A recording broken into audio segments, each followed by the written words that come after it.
Hello friends, இன்றைக்கி நம்ம கிச்சனில் ரொம்ப சீக்கிரமாக ஈஸியாக செஞ்சு லஞ்ச் பாக்ஸ் பேக் பண்ணிடலாம். கோகோனட் புலாவ் தான் எப்படி செய்யுதுன்னு பார்க்க போகிறோம்.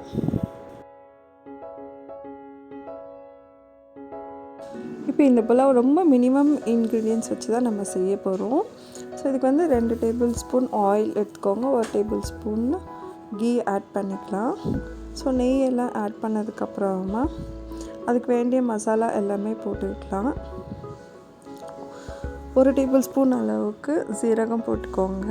காரத்துக்காக நம்ம 2 பச்சை மிளகாய் ஆட் பண்ணிக்கோங்க. உங்களுக்கு காரம் கொஞ்சம் எக்ஸ்ட்ரா வேணும்னா நீங்கள் இன்னொரு பச்சை மிளகாய் கூட சேர்த்துக்கோங்க.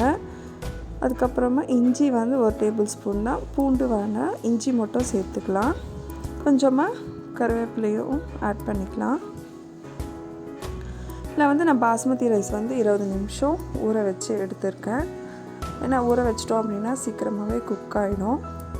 ஸோ ஊற வச்ச ரைஸை வந்து நம்ம குக்கரில் சேர்த்துக்கலாம். 1 கப் பாஸ்மதி ரைஸ்க்கு நம்ம 1.5 கப்பு தண்ணி சேர்த்துக்கிறோம்.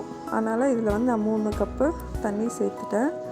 அதுக்கப்புறமா தேங்காய் வந்து ஒரு 3 இல்லை 4 பீஸ் அளவுக்கு நல்லா துருவி கிரைண்ட் பண்ணி அதையும் வந்து ரைஸோடு சேர்த்துட்டு நல்லா கலரி கொடுத்துருங்க. அதுக்கப்புறமா தான் நம்ம வந்து தண்ணியே சேர்க்க போகிறோம்.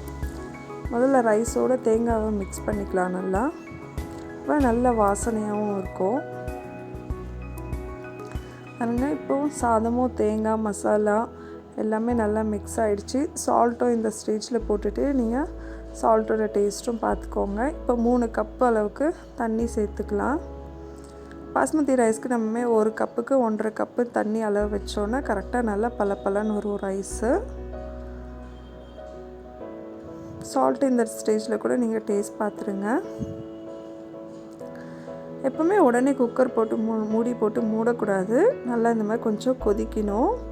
ரைஸ் கொஞ்சம் கொதித்ததுக்கப்புறமா குக்கர் மூடி போட்டுட்டு 2 விசில் வச்சு எடுத்துருங்க. பாருங்கள், சூப்பரான நமக்கு கோகோனட் புலாவ் வந்து ரெடி ஆகிடுச்சு.